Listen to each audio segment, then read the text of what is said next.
Now, you might be wondering how to exactly enter into brake service mode on your 2019 Chevy Silverado. Well, there are a few things that you need to do. First things first is you want to prepare your truck safely. Make sure the truck is parked on level ground with wheels blocked, shift into park or neutral depending on your transmission, and turn the ignition to on, or basically engine off.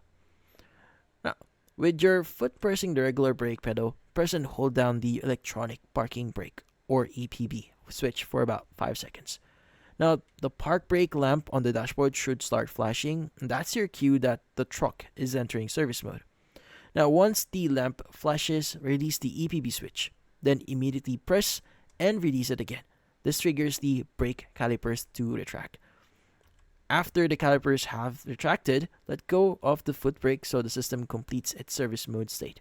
Now that the parking brake is in service mode here, you can safely push the caliper pistons back and replace pads or rotors without damaging the system.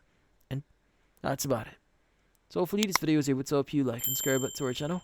Thank you for watching.